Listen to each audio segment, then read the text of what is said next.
আমার নবী দুনিয়ায় কত কষ্ট করেছেন, নিজের রক্ত ঝরাইছেন, দান মোবারক ভেঙে ফেলেছেন।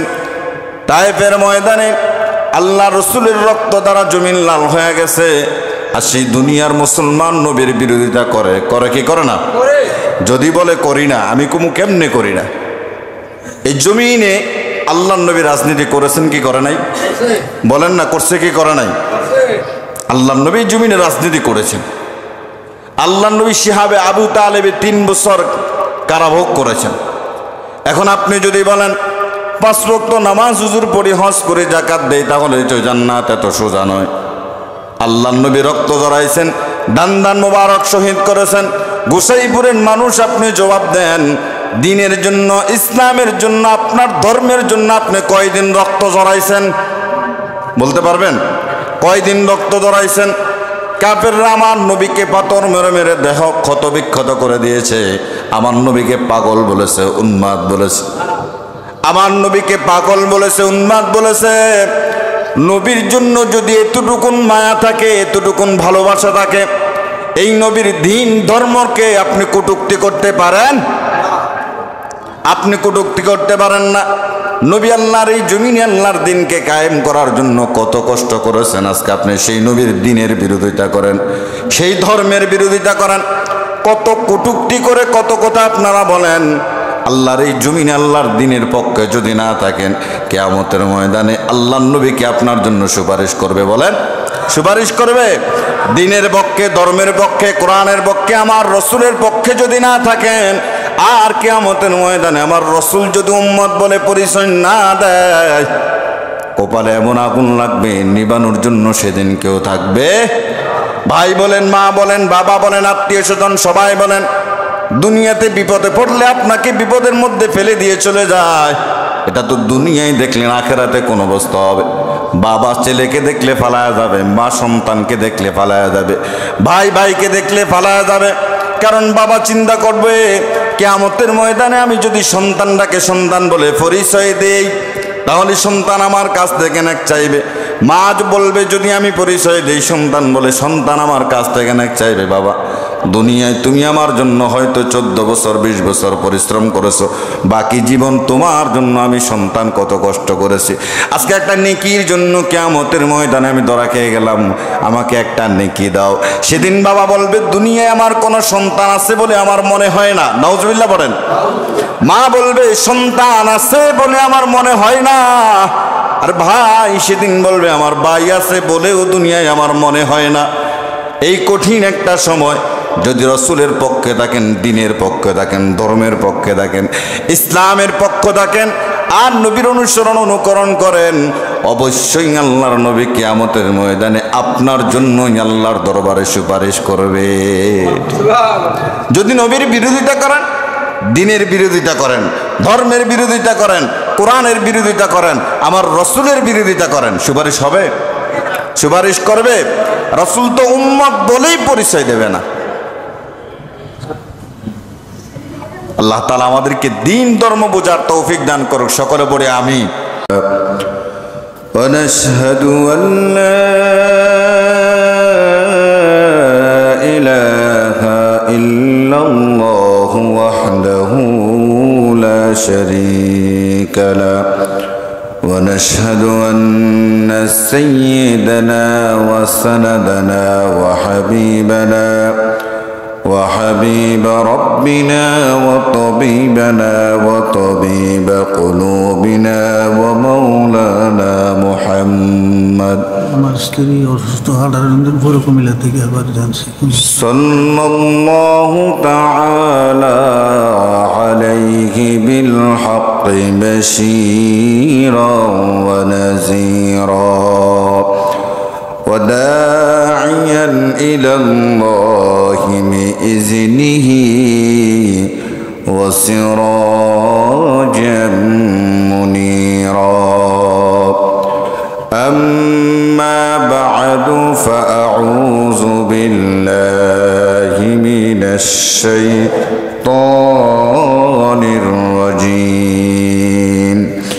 بسم الله الرحمن الرحيم. الذي يصلي عليكم وملائكته ليخرجكم من الظلمات إلى النور وكان بالمؤمنين رحيما. قال رسول الله صلى الله عليه وسلم: من صلى علي واحدة صلى الله عليه وسلم 10 أو كما قال عليه الصلاة والسلام.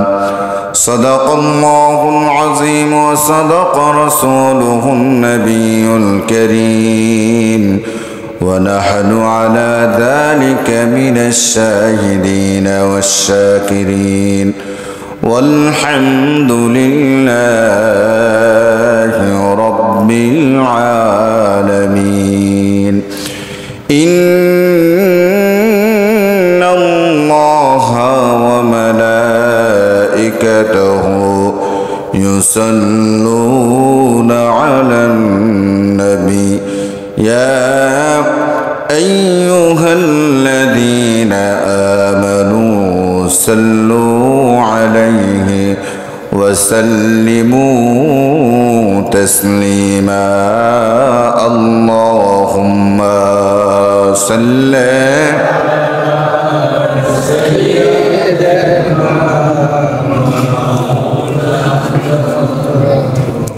وعلى آل سيدنا. اللهم صل على سيدنا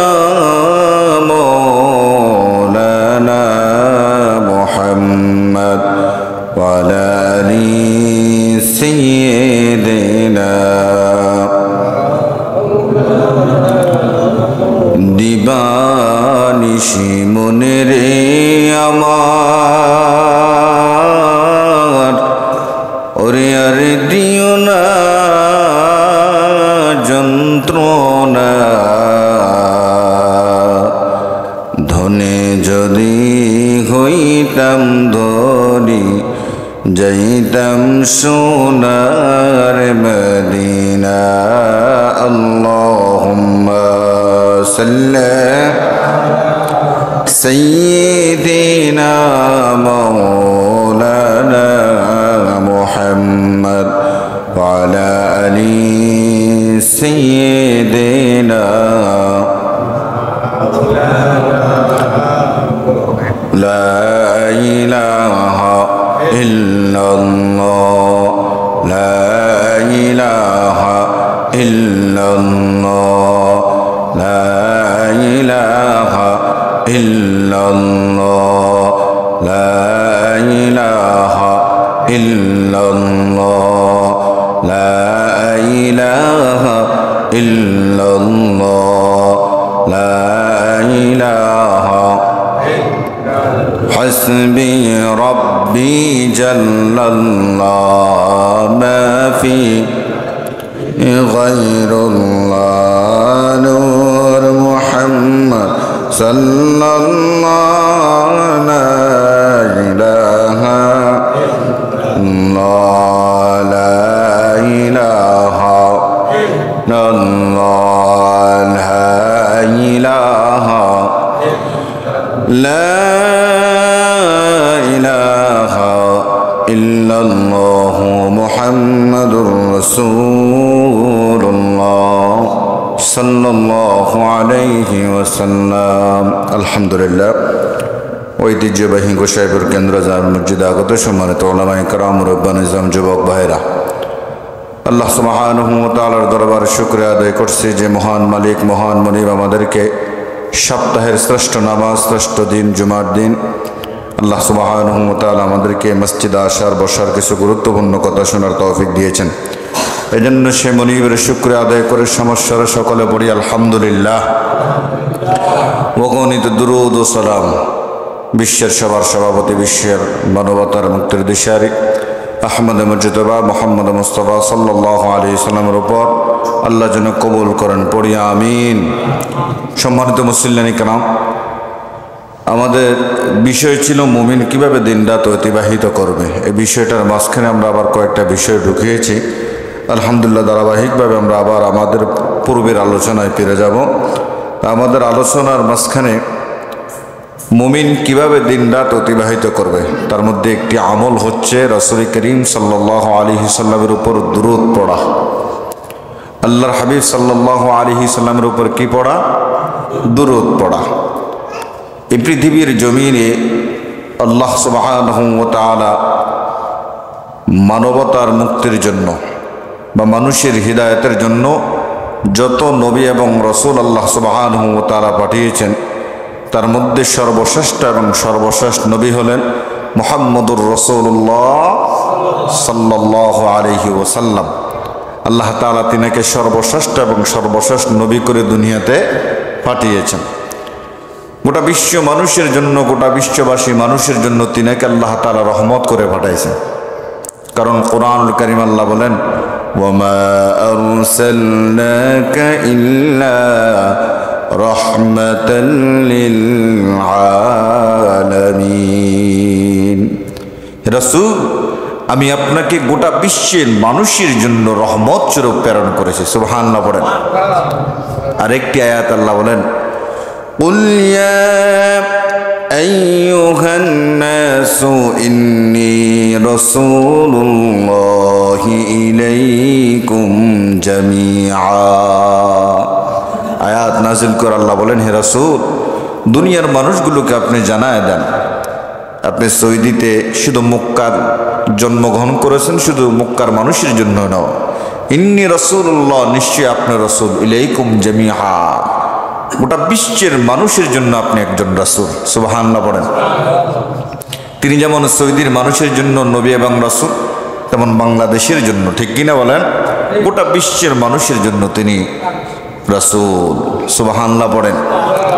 তিনার চেষ্টা, প্রচেষ্টা এবং দাওয়াতের ফলে আমরা সত্যের দিশা পেয়েছি। কিয়ামতের ময়দানে আল্লাহ সুবহানাহু ওয়া তাআলার অনুমতি ক্রমে তিনি আমাদের জন্য সেদিন শাফাআত করবেন। এই মহামানবের প্রতি স্বয়ং আল্লাহ দুরূদ পড়েছেন, আল্লাহ প্রশংসা করেছেন, ফেরেশতারা দুরূদ পড়েছেন, ফেরেশতারা তার জন্য মাগফিরাত কামনা করেছেন। দুনিয়ার ইমানদার মুমিনদেরকে আল্লাহ তাআলা ডেকে বলছেন, তোমরাও তাদের উপর কি পড়ো? দুরূদ পড়ো। তোমরাও তাদের উপর কি পড়ো? দুরূদ পড়ো। এখন আমাদের কর্তব্য হলো রাসূলুল্লাহ সাল্লাল্লাহু আলাইহি সাল্লামের উপর বেশি বেশি দুরূদ পড়া এবং তার জন্য ওয়াসিলার প্রার্থনা করা। দুরূদ পড়া এটাও একটা গুরুত্বপূর্ণ ইবাদত। আমাদের সমস্ত ইবাদতগুলো হবে কার জন্যে? কথা বলেন না কেন, কার জন্য হবে? আল্লাহর জন্য। আমাদের সমস্ত আমল এগুলো হবে আল্লাহর জন্য। এখন দুরূদ দিয়ে পড়বেন রাসূলের উপরে। দুরূদ বা সালাতের অর্থটা কি দাঁড়ায়? সালাত এই শব্দটি কোরআন হাদিসের বহু প্রচলিত একটি শব্দ। উপমহাদেশের মধ্যে সালাত শব্দের অর্থ আমরা দাঁড় করিয়েছি নামাজ। সালাত শব্দের অর্থ কি? নামাজ। কিন্তু এই সালাত শব্দটি দুটি ইবাদতের ক্ষেত্রে বেশি ব্যবহৃত হয়। একটি হলো নামাজ আর একটি হলো দুরূদ। একটি হলো কি? নামাজ, আর একটি হলো দুরূদ।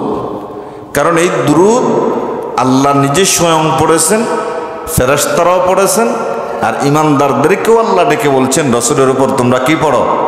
দুরূদ পড়ো। কোরআনের ভাষা আল্লাহ বলেন, ইন্নাল্লাহা ওয়া মালাইকাতাহু ইউসাল্লুনা আলান নবী ইয়া আইয়ুহাল্লাযীনা আমানু সাল্লু আলাইহি ওয়া সাল্লিমু তাসলিমা। আল্লাহ রাব্বুল আলামিন বলেন, আমি আল্লাহ রাব্বুল আলামিন রাসূলুল্লাহ সাল্লাল্লাহু আলাইহি ওয়াসাল্লামের উপর দুরূদ পড়ি, রাসূলের প্রশংসা করি, আর আমার ফেরেশতারাও সেই রাসূলের উপর দুরূদ পড়ে রাসূলের মাগফিরাত কামনা করে। ইয়া আইয়ুহাল্লাযীনা আমানু, ও ঈমানদাররা, তোমরাও সেই নবীর উপর দুরূদ পড়ো। সুবহানাল্লাহ। আল্লাহ নবী বলেন, একদিন ফেরেশতা জিবরাইল আলাইহিস সালাতু ওয়াস সালাম এসে বললেন, ইয়া রাসূলুল্লাহ, ইয়া হাবিবাল্লাহ, আপনার রব বলেছেন আপনার কোনো উম্মত যদি আপনার উপর দুরূদ পড়ে, আল্লাহ রাব্বুল আলামিন আপনার সেই উম্মতের উপর, আল্লাহ রাব্বুল আলামিনের সেই বান্দার উপরে আল্লাহ তাআলা 10টি রহমত বর্ষণ করেন। সুবহানাল্লাহ। তাহলে আমরা এই আয়াত দ্বারা প্রমাণ পেলাম আল্লাহ দুরূদ পড়েছেন, ফেরেশতারাও পড়েছেন, আমাদেরকেও পড়ার জন্য বলেছেন। আল্লাহর নবীর উপরে দুরূদ এবং সালাম আপনি কেন পাঠাবেন? সালাম শব্দটি হলো আরবি, এর অর্থ হলো শান্তি, অভিবাদন, নিরাপত্তা। রাসূল করিম সাল্লাল্লাহু আলাইহি সাল্লামের উপর সালাম পাঠানোর অর্থই হলো রাসূলের উপর শান্তি কামনা করা।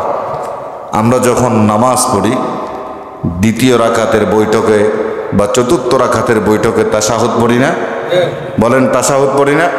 তাশাহুদের মধ্যে আমরা একটা বাক্য ব্যবহার করি, আসসালামু আলাইকা আইয়ুহান নাবিয়্যু ওয়া রাহমাতুল্লাহি ওয়া বারাকাতুহু। তাহলে এই নামাজের মধ্যে সালাম দিলেন কাকে? নবীকে। সালাম দিলেন কাকে? নামাজ পড়লাম, তাশাহুদ পড়লাম, এই তাশাহুদের মধ্যে একটা বাক্য আল্লাহ ঢুকায় দিয়েছেন, আসসালামু আলাইকা আইয়ুহান নাবিয়্যু ওয়া রাহমাতুল্লাহি ওয়া বারাকাতুহু। নবী, আল্লাহর পক্ষ থেকে আপনার উপর শান্তি, রহমত, বরকত বর্ষিত হোক। হে নবী, আপনার উপরে আল্লাহর পক্ষ থেকে রহমত, বরকত, শান্তি কি হোক? বর্ষিত হোক। সুতরাং যারা আল্লাহর নবীর উপরে দুরূদ পড়বে আর সালাম পাঠাবে, রব্বুল আলামিন তাদের উপর 10টি রহমত বর্ষণ করবেন, 10টি শান্তি আল্লাহ তাআলা তাদের উপর নাজিল করবেন। এবং ওই লোকগুলাকে আল্লাহ তাআলা বলেন অন্ধকার থেকে আলোর পথে আল্লাহ ফিরিয়ে নিয়ে আসেন। সুবহানাল্লাহ। এই জন্য আল্লাহ বলেন, হুয়াল্লাযী ইউসাল্লি আলাইকুম ওয়া মালাইকাতুহু লিইখরিজাকুম মিনাজ যুলুমাতি ইলান নূর ওয়া কানা বিল মুমিনিনা রহিমা। রব্বুল আলামিন বলেন, তোমরা যখন তোমাদের নবীর উপরে দুরূদ পড়বা, 10টি রহমত আমি আল্লাহ তোমাদের উপর নাজিল করব। দুনিয়ার মানুষ শুনে নেয়, দুরূদ যখন পড়বা তোমাদের জন্য আমি আল্লাহর ফেরেশতারা, আমি আল্লাহর কাছে মাগফিরাত কামনা করে। সুবহানাল্লাহ। তোমাদের জন্য আমার ফেরেশতারা তোমাদের জন্য ক্ষমা প্রার্থনা করে, আল্লাহ তাদেরকে আপনি ক্ষমা করে দেন। ওয়া কানা বিল মুমিনিনা রহিমা।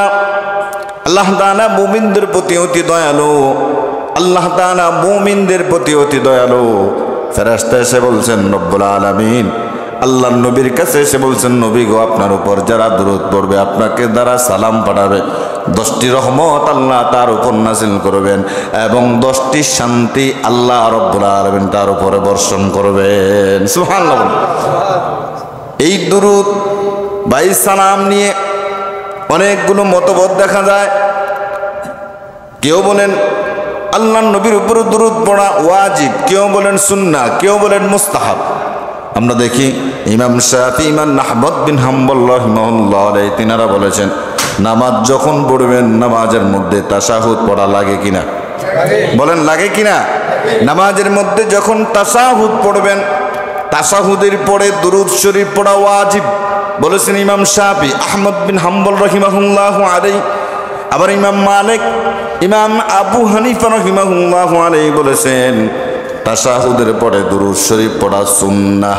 আবার ইমাম তাহাবী রাহিমাহুল্লাহু আলাইহি বলেন, যখনই নবী মুহাম্মদুর রাসূলুল্লাহ সাল্লাল্লাহু আলাইহি ওয়াসাল্লামের নাম শুনবা, তখনই তার উপর দুরূদ পড়া ওয়াজিব। সুবহানাল্লাহ বলেন। যখনই রাসূলের নাম শুনবা, তখনই তার উপর কি পড়বা? দুরূদ পড়বা। পড়েন আপনারা? রাসূলুল্লাহ সাল্লাল্লাহু আলাইহি সাল্লামের নাম যখনই শুনবেন তখনই কি পড়বেন? সাল্লাল্লাহু আলাইহি ওয়াসাল্লাম। আল্লাহর নবীর উপর দুরূদ পড়ার অনেকগুলো ফজিলত আমরা দেখতে পাই, অনেকগুলো ফজিলত আমরা দেখতে পাই। 1 নম্বর ফজিলত হলো, যারা নবীর উপর দুরূদ পড়বে আল্লাহর পক্ষ থেকে কয়টি রহমত? বলেন, কয়টি রহমত? কারণ আল্লাহর নবী বলেন, মান সাল্লা আলাইহি ওয়াহিদাতান সাল্লাল্লাহু আলাইহি ওয়াসাল্লাম আশরান। নবী নিজেই বলেছেন, যারা আমার উপর দুরূদ পড়বে আল্লাহ তাআলা তার উপর 10টি রহমত বর্ষণ করবেন। দুরূদের পাশাপাশি যারা সালাম পাঠাবে 10টি রহমত এবং 10টি শান্তিও আল্লাহ তাআলা বর্ষণ করবেন। কারণ আল্লাহ তাআলা এত দয়ালু বান্দাদের প্রতি, এত রহমান। বান্দা যখন দুরূদ পড়বে, সালাম পাঠাবে, আল্লাহ তাআলা তার বান্দার ভালো কাজগুলোকে 10 গুণে বাড়ায় দেন। সুবহানাল্লাহ, 10 গুণ বাড়ায় দেন। বান্দার ভালো কাজগুলো কয় গুণ বাড়ায় দেন? 10 গুণ বাড়ায় দেন। আব্দুল্লাহ বিন আমর, আব্দুর রহমান বিন আউফ রাদিয়াল্লাহু তাআলা আনহু বলেন, আল্লাহ নবী সাল্লাল্লাহু আলাইহি সাল্লাম নিজ কামরা থেকে, নিজ বাড়ি থেকে একদিন বাহির হয়ে সামনের দিকে অগ্রসর হলেন। আব্দুর রহমান বিন আউফ রাদিয়াল্লাহু তাআলা আনহু বলেন, আমিও আল্লাহ রাসূল সাল্লাল্লাহু আলাইহি সাল্লামের পিছে পিছে হাঁটতে লাগলাম, রাসূলকে অনুসরণ করতে লাগলাম। আল্লাহ নবী একটু দূরে গেলেন, যখন একটা খেজুর বাগানের ভিতরে ঢুকলেন, আমি দেখলাম আল্লাহ নবী সিজদায় পড়ে গেলেন। দূর থেকে আমি তাকায় রইলাম, অনেকক্ষণ আল্লাহ নবী সিজদায় পড়ে আছেন। আমি চিন্তা করলাম, এমন কখনো দেখি নাই এত লম্বা করে সিজদা আল্লাহ নবী সাল্লাল্লাহু আলাইহি সাল্লামকে দিতে। আজকে আমি চিন্তায় পড়ে গেলাম, না জানি আমাদের নবী আমাদেরকে দুনিয়ায় এতিম করে সিজদার মধ্যে দুনিয়ার থেকে বিদায় হয়ে গেছে। খুব পেরেশানের মধ্যে পড়ে গেলেন। আব্দুর রহমান বিন আউফ বলেন, চোখে আমার পানি চলে এসেছে, এত লম্বা সিজদা দেখে। কারণ এর আগে কখনো দেখি না এত লম্বা সিজদা আল্লাহর নবীকে দিতে। কাছে গেলেন, আস্তে আস্তে ধীরে ধীরে কাছে গেলেন। কাছে যাওয়ার পরে আল্লাহর নবী সিজদা থেকে মাথা উঠায় বলেন, আব্দুর রহমান কি ব্যাপার? আব্দুর রহমান কি ব্যাপার? আব্দুর রহমান বলেন, ইয়া রাসূলুল্লাহ, নবী গো, আপনাকে অনুসরণ করে করে করে করে আপনার পিছনে এসেছি। দূর থেকে দেখলাম আপনি সিজদায় পড়ে গেলেন। এত লম্বা সিজদা আপনাকে কখনো দিতে দেখি নাই। আজকে আপনাকে লম্বা একটা সিজদা দিতে দেখে আমার অন্তরে ভয় চলে এসে, আমি চিন্তায় পড়ে গেলাম। চোখের পানি চলে এসেছে, না জানি আমাদেরকে এতিম করে দুনিয়ার থেকে আপনি বিদায় হয়ে গেলেন, না জানি আমাদেরকে এতিম করে বিদায় হয়ে গেলেন। আল্লাহ নবী মাথা উঠে বলেন, আব্দুর রহমান শুনে নেও, এই পর্যন্ত আমি যখন আসলাম, একটু খেয়াল করেন, আপনারা কথা বললেন না, না শুনলে বুঝবেন কি? সব সময় তো আর আলোচনা হয় না, জুমার দিনে একটু হয়।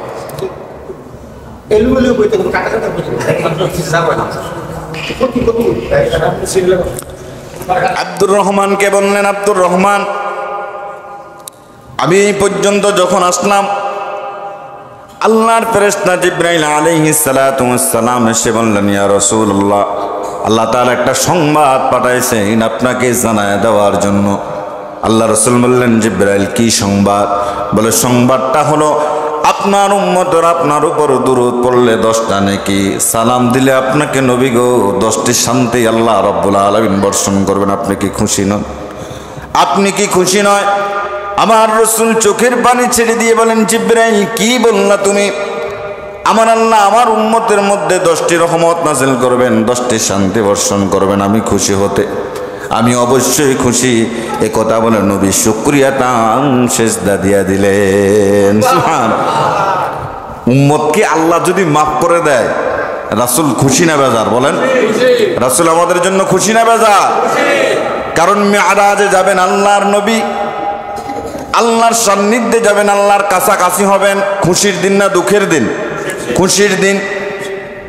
সাওয়ারি যখন আসলো, আল্লাহর নবী সাওয়ারিতে উঠতেছেন না। জিবরাইল বললেন, কি ব্যাপার আল্লাহর নবী, আজকে আপনার বড় খুশির দিন, এই জমিন থেকে আপনি আল্লাহর আরশ আজিম পর্যন্ত যাবেন।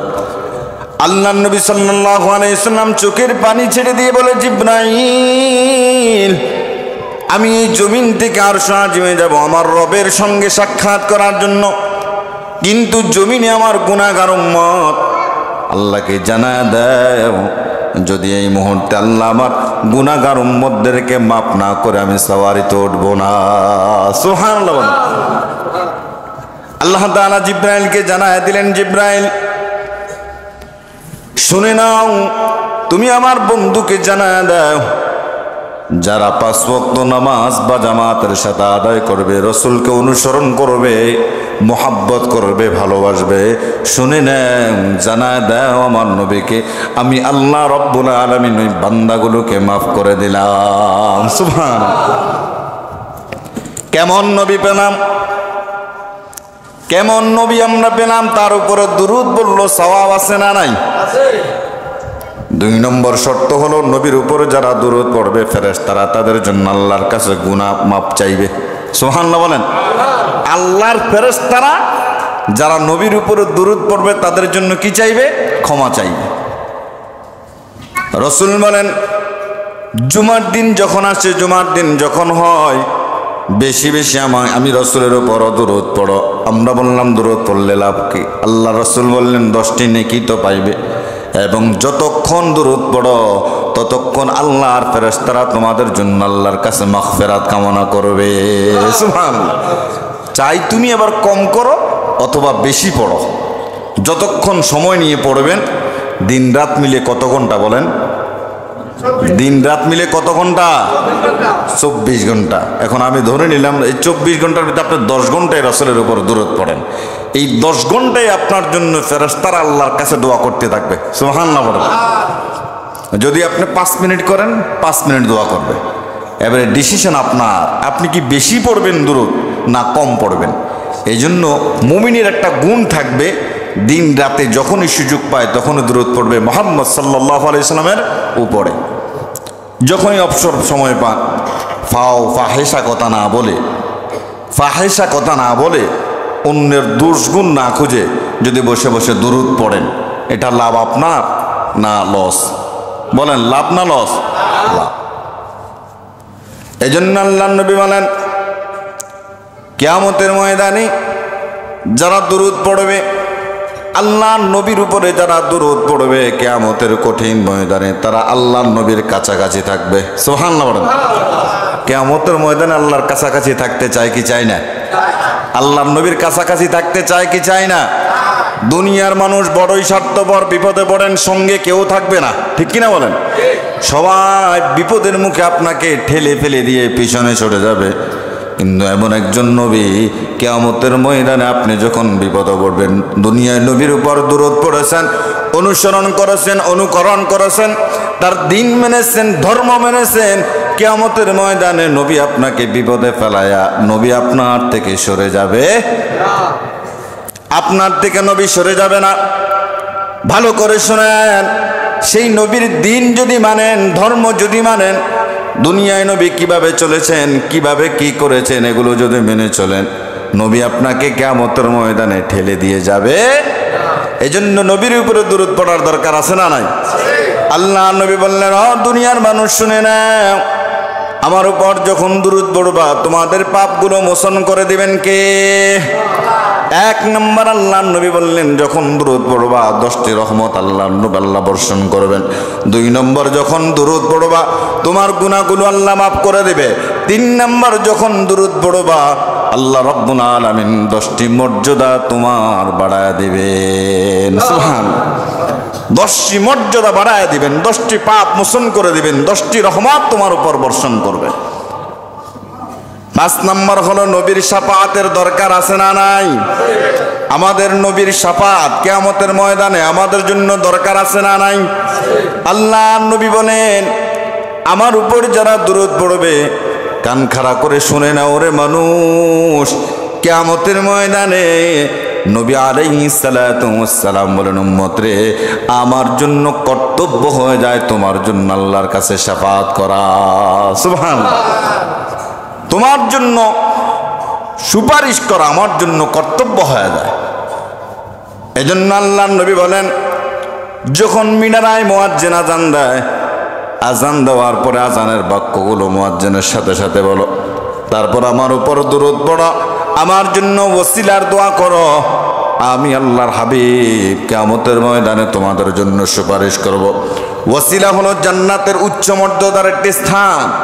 আল্লাহ নবী সাল্লাল্লাহু আলাইহি সাল্লাম বলেন আমি আশা করি আল্লাহ রাব্বুল আলামিন স্থানটি আমাকে দিবেন। সুতরাং দুনিয়ায় তোমরা আল্লাহর কাছে প্রার্থনা করো, আল্লাহর কাছে দোয়া করো, আল্লাহ তাআলা যেন আমাকে স্থানটায় কবুল করে নেয়। সুবহানাল্লাহ বলেন। নবীর জন্য আমাদের কত মায়া আছে না নাই? বলেন আছে না নাই? আমার নবী দুনিয়ায় কত কষ্ট করেছেন, নিজের রক্ত ঝরাইছেন, দান মোবারক ভেঙে ফেলেছেন। তায়েফের ময়দানে আল্লাহ রসুলের রক্ত দ্বারা জমিন লাল হয়ে গেছে। আর সেই দুনিয়ার মুসলমান নবীর বিরোধিতা করে কি করে না? যদি বলে করি না, আমি কুমু কেমনে করি না? এই জমিনে আল্লাহ নবী রাজনীতি করেছেন কি করে নাই? বলেন না, করছে কি করে নাই? আল্লাহ নবী জমিনে রাজনীতি করেছেন। আল্লাহ নবী শিহাবে আবু তালেবে 3 বছর কারাভোগ করেছেন। এখন আপনি যদি বলেন 5 ওয়াক্ত নামাজ হুজুর পড়ি, হজ করে, যাকাত দেই, তাহলে তো জান্নাত এত সোজা নয়। আল্লাহ নবী রক্ত ঝরাইছেন, দান মোবারক শহীদ করেছেন।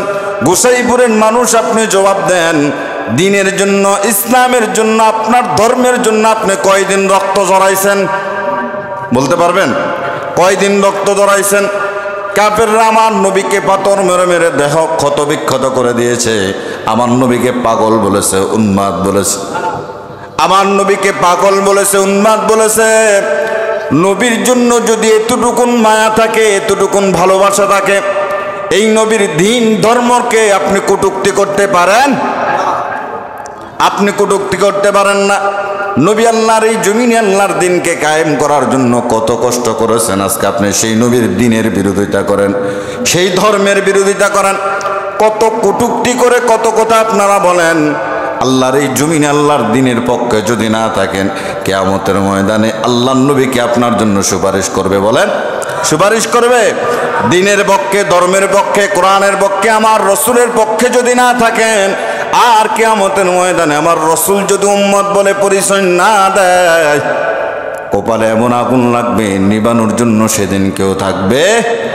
ভাই বলেন, মা বলেন, বাবা বলেন, আত্মীয় স্বজন সবাই বলেন, দুনিয়াতে বিপদে পড়লে আপনাকে বিপদের মধ্যে ফেলে দিয়ে চলে যায়। এটা তো দুনিয়ায় দেখলেন, আখেরাতে কোন অবস্থা হবে? বাবা ছেলেকে দেখলে ফালায়া যাবে, মা সন্তানকে দেখলে ফালায়া যাবে, ভাই ভাইকে দেখলে ফালায়া যাবে। কারণ বাবা চিন্তা করবে, কিয়ামতের ময়দানে আমি যদি সন্তানটাকে সন্তান বলে পরিচয় দেই, তাহলে সন্তান আমার কাছ থেকে নেক চাইবে। মা বলবে, যদি আমি পরিচয় দেই সন্তান বলে, সন্তান আমার কাছ থেকে নেক চাইবে। বাবা, দুনিয়ায় তুমি আমার জন্য হয়তো 14 বছর 20 বছর পরিশ্রম করেছো, বাকি জীবন তোমার জন্য আমি সন্তান কত কষ্ট করেছি।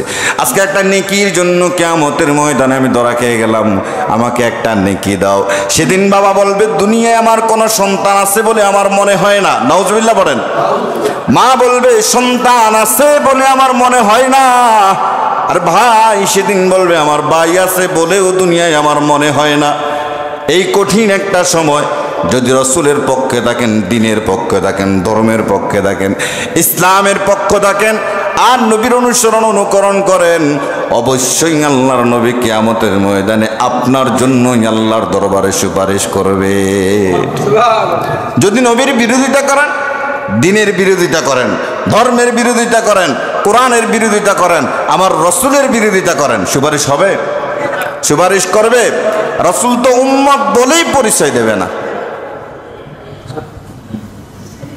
আল্লাহ তাআলা আমাদেরকে দিন ধর্ম বোঝার তৌফিক দান করুক, সকলে পড়ে আমিন। দিনের পক্ষে থাকার তৌফিক দান করুক, সকলে পড়ে আমিন। তাহলে আমাদের নবীর শাফাআতের প্রয়োজন আছে। শাফাআতের কি আছে? আচ্ছা আমি দেখি তো, দেখি কারা কারা নবীর শাফাআত পেতে চান না। ওই যে উনি হাত তোলা দিয়েছেন, নবীর শাফাআত পেতে চায় না। আমি বলছি কারা কারা নবীর শাফাআত পেতে চান না? সবাই চান? সবাই চান। এবার নবীর শাফাআত পেতে চান কে চান না? নবীর শাফাআত পেতে চান সবাই? সবাই দেখান, নবীর শাফাআত পেতে চান? আল্লাহ সবাইকে কবুল করুক, আমিন পড়েন। এই জন্য নবীর শাফাআত পেতে চাইলে নবীর উপর দুরূদ পড়া লাগবে কি লাগবে না? নবীর অনুসরণ অনুকরণ, নবী যে দিনের জন্য কষ্ট করেছে সেই দিনের পক্ষে থাকা লাগবে না বিপক্ষে যাওয়া লাগবে? পক্ষে থাকা লাগবে, সেই দিনের পক্ষে থাকা লাগবে। কিয়ামতের ময়দানে তো বলতে পারবেন, আল্লাহ আপনার এই জমিনে আপনার দিন কায়েমের পক্ষে ছিলাম, দিন কায়েমের পক্ষে রায় দিয়েছি, সেটা কোথায় গেছে এটা তো আর আমি বলতে পারি না, তবে আমি রায় দিয়েছি, আমি পক্ষে ছিলাম। আল্লাহ তাআলা আমাদের সবাইকে আল্লাহর নবীর উপর বেশি বেশি দুরূদ পড়ার তৌফিক দান করো, পড়ি আমিন।